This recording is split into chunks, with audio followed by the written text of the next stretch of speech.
Welcome to Shahi Effect.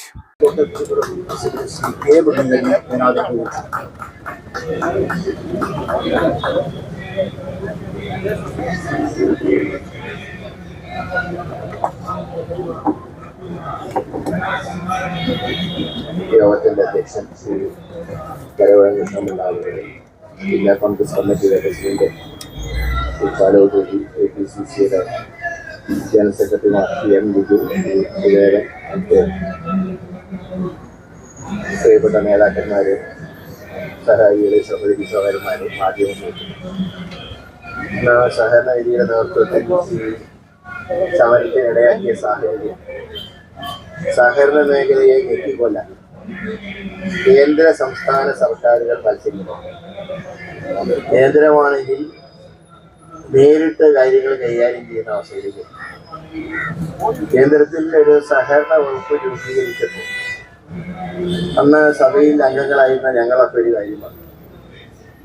ഇത് സത്യം പറഞ്ഞാൽ ഒരു സ്റ്റേറ്റ് സബ്ജക്റ്റായി കണക്കാക്കേണ്ടതാണ്. കാരണം സഹകരണ മേഖല ഓരോ സംസ്ഥാനത്തും ഓരോ രീതിയിലാണ് പോകുന്നത്.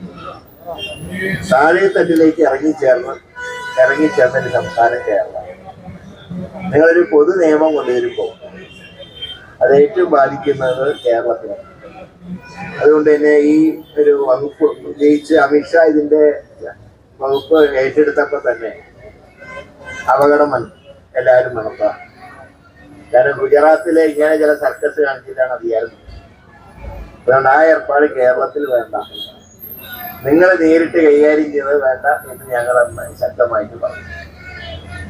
ആ സന്ദർഭത്തിലാണ് കേരളത്തിൽ കരുവണ്ണൂർ ബാങ്കിലെ സംഭവ വികാസങ്ങൾ. ഇപ്പൊ കേന്ദ്രം പറഞ്ഞൊരു കാര്യമുണ്ട്, നിങ്ങള് സഹകരണമൊക്കെ തീരാന്നല്ലേ നിക്ഷേപകര് മുഴുവൻ വഴിയാതാരായി അവരോട് ആത്മഹത്യ ചെയ്യും. അപ്പൊ അവര് ചെയ്യുന്ന, അതായത് കേന്ദ്രം കൊണ്ടുവരുന്ന നിയമത്തിനെ സാധൂകരിക്കുന്ന പ്രവർത്തനങ്ങളും കൂടെ കേരളത്തിലാണ്. ഇത് ഇവര് തമ്മിൽ അഡ്ജസ്റ്റ്മെന്റ് ആണോ എന്ന് വരെ സംശയം. കേരളത്തിൽ നടക്കുന്നുണ്ട്. നമ്മളൊക്കെ ഇത്രയും കാലം അഭിമാനം കൊണ്ടിരുന്നത് സഹകരണത്തിൽ നമ്മൾ 1ാം സ്ഥാനത്താണ്, എത്രയോ ആളുകളെ സഹായിക്കുന്ന പ്രസ്ഥാനമാണ്. ഇതൊക്കെ ശരിയാണ്. പക്ഷെ ഇപ്പൊ കേരളത്തിൽ ആദ്യം കരുവണ്ണൂർ ബാങ്കിലാണ് ബാങ്ക് കൊള്ള നടന്നത്. ലാഭത്തിൽ പ്രവർത്തിക്കുന്ന ബാങ്ക് കൊള്ളയടിച്ചാണ്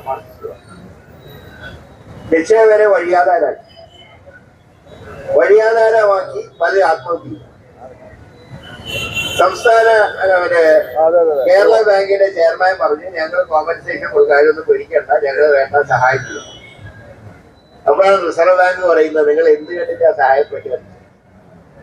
ഇപ്പൊ നിങ്ങൾ അങ്ങനെ തോന്നിയ പോലെ നടക്കാനുള്ള പഴയ സംസ്ഥാന സഹകരണ ബാങ്കൊന്നും അല്ലാതെ നിങ്ങളിപ്പോ കേരള ബാങ്കാണ് ഞങ്ങളുടെ കീഴില, പൂർണ്ണമായിട്ട് ഞങ്ങളുടെ നിയന്ത്രണത്തിൽ ഞങ്ങളാണ് കാര്യങ്ങൾ കൈകാര്യം. അവസാനം ഒരു നിക്ഷേപകനെങ്കിലും സഹായിക്കാൻ പറ്റിയോ? അതിന്റെ ശ്വാസം വിടുന്നതിന് മുമ്പാണ് തിരുവനന്തപുരത്ത് കണ്ടോ ബാങ്ക് ഇതേ രീതിയിൽ തന്നെ കൊള്ളയടിച്ചതാണ്. ഇപ്പൊ നിയമ സഹകരണ ബാങ്ക് അതിന്റെ സമരം മറ്റന്നാൾ ഇവിടെ നടക്കുക ഇതേ പേരിൽ.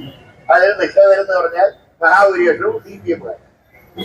അവരെന്നെയാ പറഞ്ഞത്, സാർ ഇവിടെ ഉദ്ഘാടനം ചെയ്യാൻ പറഞ്ഞാൽ ഞങ്ങളൊക്കെ വെള്ളത്തിലായിരിക്കുകയാണ്, ഞങ്ങളുടെ പാർട്ടി ഞങ്ങളെ നിക്ഷേപകരിൽ മഹാഭൂരിപക്ഷവും CPM. കാരണം അവർ ആ ബാങ്ക് അവർക്ക് മാത്രമേ കാശ് കൊടുക്കാറുള്ളൂ. ആ ബാങ്ക് വരെ കൊള്ളയെടുത്തു. ഇപ്പൊ EDയുടെ അന്വേഷണം നടക്കും. ഞാൻ ചോദിക്കട്ടെ, ഇപ്പൊ കരുവണ്ണൂര് ബാങ്കിന്റെ അന്വേഷണം നടത്തിയത് എന്താ ഉണ്ടായത്? ആരെ പിടിച്ചത്? എന്തൊരു ബഹളായിരുന്നു. ആദ്യം AC മൊയ്തീനെ ചോദ്യം ചെയ്യുന്നു, CPMന്റെ ജില്ലാ സെക്രട്ടറിയെ ചോദ്യം ചെയ്യുന്നു. ഇതെല്ലാം കഴിഞ്ഞ് എന്താ റിസൾട്ട് എന്ന് ചോദിച്ചാൽ ഒരു കൗൺസിലറെ പിടിച്ച് കുറച്ച് ദിവസം അകത്ത് കിട്ടും, അദ്ദേഹത്തിനൊക്കെ ചേർത്ത്. അതേ സമയത്ത് അതിന് തുടർ ആക്ഷൻ ഉണ്ടായിട്ടില്ലല്ലോ. മൊയ്തീനെ ചോദ്യം ചെയ്തിട്ടായി. ആ ചോദ്യം ചെയ്യലിന്റെ ഫലമായിട്ട് എല്ലാം അവസാനിപ്പിച്ചോ? ഒന്നുമില്ലല്ലോ. ഇതിന് പകരം എന്താ ഉണ്ടായെന്ന് അറിയോ? കോൺഗ്രസ് ഭരിച്ച കാലത്ത് തൃശ്ശൂർ ജില്ലാ ബാങ്ക് അതിന്റെ പഴയ പ്രസിഡന്റ് ആ ഭരിച്ച കാലത്ത് അഴിമതി ആരെ എഴുതി കൊടുത്തതെന്ന് അറിയില്ല. അതിന് അന്വേഷണം പ്രഖ്യാപിച്ചു. പക്ഷേ എല്ലാരും പറഞ്ഞ് ഈ കളി ഇവിടെ വേണ്ട, കേരളത്തിലെ ഞങ്ങളെ മാത്രം ചോദിക്കാൻ വരണ്ട, കാരണം ആ ബാങ്കിനെ കുറിച്ച് ജില്ലാ സഹകരണ ബാങ്കിനെ കുറിച്ച് ആർക്കും പരാതിയില്ലായി. അപ്പൊ അങ്ങനെ ട്യൂൺ മാറ്റി.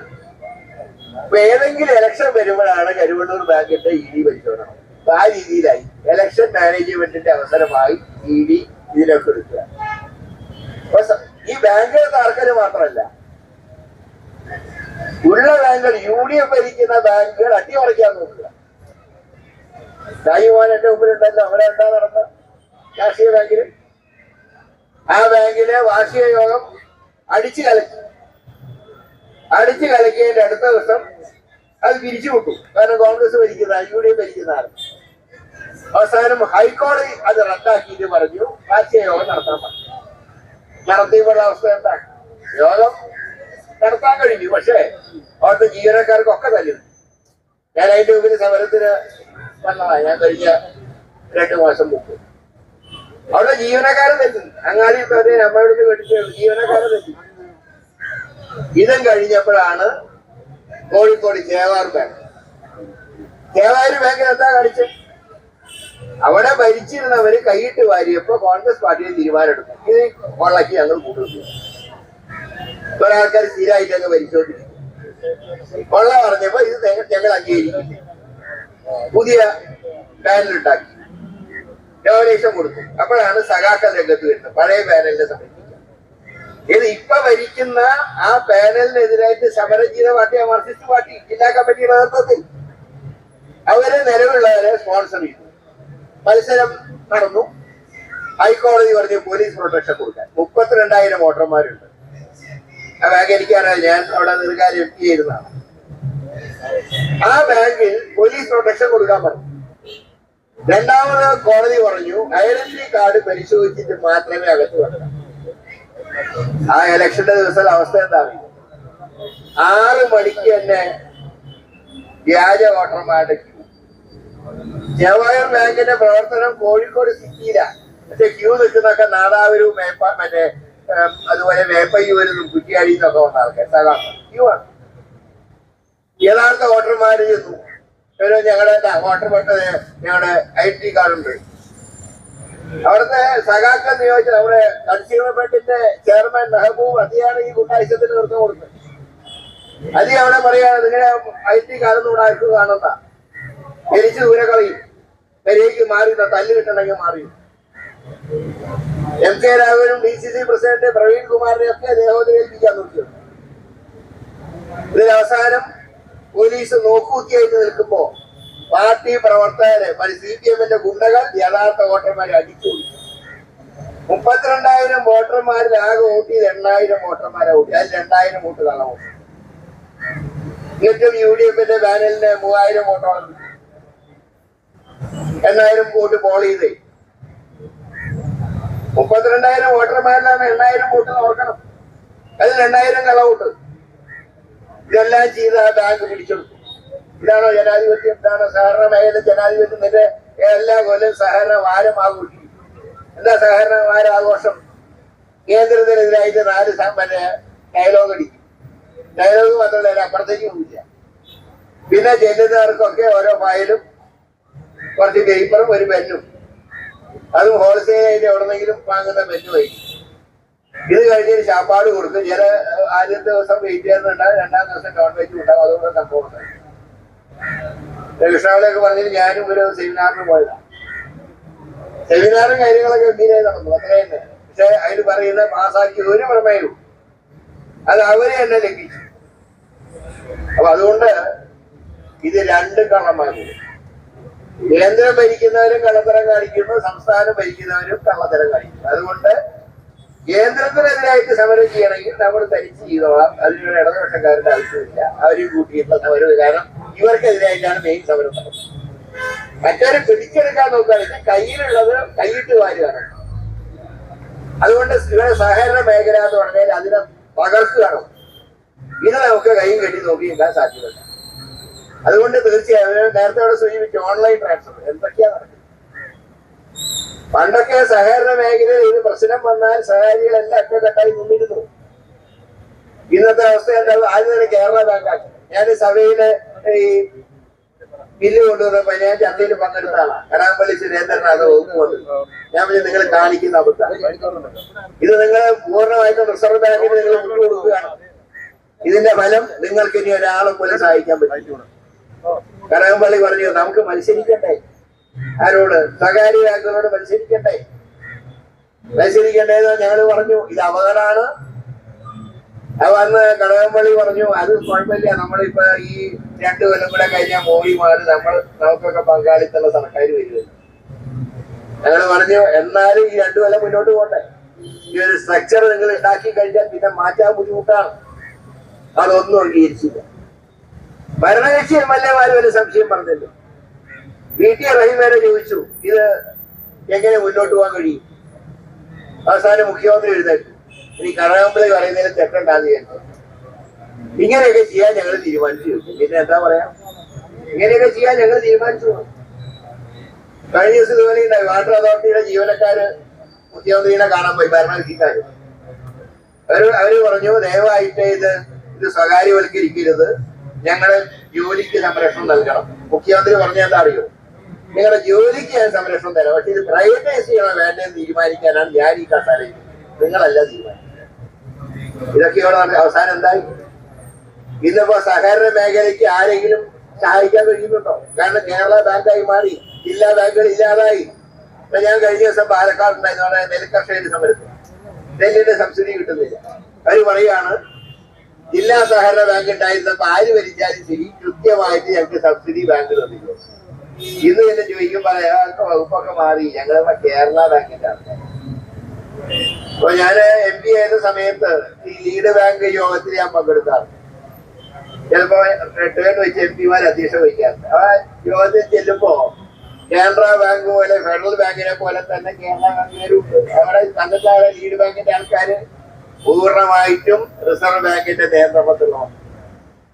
അപ്പൊ ആരെയും സഹായിക്കാൻ കഴിയാത്തൊരു പ്രസ്ഥാനമാക്കി കേരളത്തിലെ സഹകരണ മേഖലയെ മാറ്റിയത് കേരളത്തിലെ പിണറായി സർക്കാർ.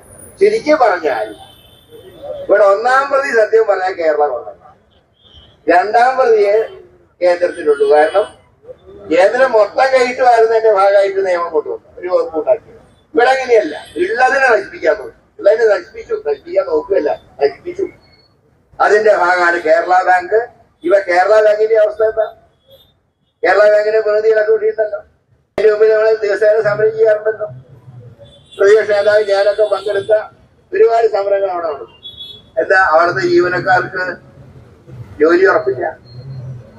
ജില്ലാ സഹകരണ ബാങ്കിൽ നിന്ന് കേരള ബാങ്ക് ആയപ്പോ ആനുകൂല്യങ്ങൾ വലുതുമില്ല, നിലവിലുള്ള ആനുകൂല്യങ്ങൾ നഷ്ടപ്പെട്ടു. ഇപ്പോഴും വ്യക്തതയില്ല. ഇന്നലെ CPM-ന്റെ യൂണിയൻകാരുടെ ഇതുണ്ട്, അവര് പറയാ കേരള ബാങ്കിനെ ഔദ്യോഗിക ബാങ്കാക്കി പ്രഖ്യാപിക്കുന്നു. അങ്ങനെ അർത്ഥം കേരള ബാങ്കിനെ കേരള ഗവൺമെന്റിന്റെ ഔദ്യോഗിക ബാങ്കായി പ്രഖ്യാപിക്കണം. അങ്ങനെ ഒരു നാഷണലൈസ്ഡ് ബാങ്കിനെയും ഏകപക്ഷീയമായി അതാ പറയുന്നത് സീറ്റ് രാജിനാവെന്നാണ് കൊടുക്കുന്നത്. ഇതിന് ആർക്ക്? റിസർവ് ബാങ്കിന.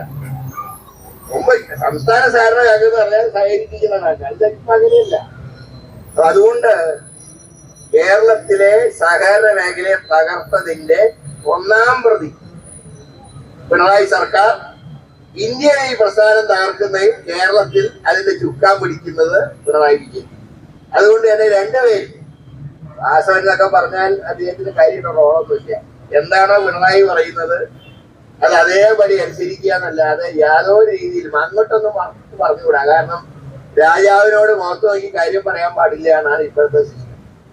ഇനി എന്തെങ്കിലും പറഞ്ഞാൽ അന്ന് വകുപ്പ് നഷ്ടപ്പെടും. അതുകൊണ്ട് ഉള്ള വകുപ്പ് പോകാതെ നോക്കാൻ വേണ്ടി വാസവൻ എന്താണ് പിണറായി പറയുന്നത് അതാണ് വേദവാക്യം. പിണറായിക്ക് ആണെങ്കിൽ ഇപ്പോഴും തിരിച്ചിട്ടില്ല. വകുപ്പ് ഏത് വകുപ്പ് എടുത്താലും കൈയിട്ട് വരാൻ വകുപ്പുണ്ടോന്നാണ് ആദ്യം നോക്കുന്നത്. അതാണല്ലോ വയനാട്ടിലേക്ക് ബദൽ മാർഗം എന്ന് പറഞ്ഞപ്പോ അവര് പറഞ്ഞു തുരങ്കവാദം മതി, കാരണം അവിടെയും തുറക്കാനോ എല്ലായെങ്കിലും തുറക്ക് നടപ്പാണ്. ചുരുക്കം പറയാൻ ഒരു തുരപ്പൻ ഭരണകൂടമായി പിണറായി ഭരണകൂടം മാറി. അതിനെതിരായിട്ടുള്ള സഹകരണ ജീവനക്കാരുടെ പ്രതിഷേധമാണ് ഇന്നിവിടെ ചേർന്ന ഈ സമരം എന്ന് പറയുന്നത്. ഇത് വിജയിച്ചേ നമ്മൾ നടങ്ങുള്ളൂ. കാരണം സഹകരണ മേഖല തകർക്കാൻ പറ്റും. സഹകരണ മേഖല തകർന്നാൽ കേരളം തകരും, സാമ്പത്തിക രംഗം തകരും, മൊത്തം തകരും. അതിനെതിരായിട്ടുള്ള ഈ കൂട്ടായ്മയാണ് ഇവിടെ സംഘടിപ്പിച്ചിട്ടുള്ളത്. ഇതിന്റെ ഔപചാരികമായ ഉദ്ഘാടനം നിർവഹിച്ചായി അറിയിക്കുന്നു. എല്ലാവർക്കും എന്റെ വിനീതമായി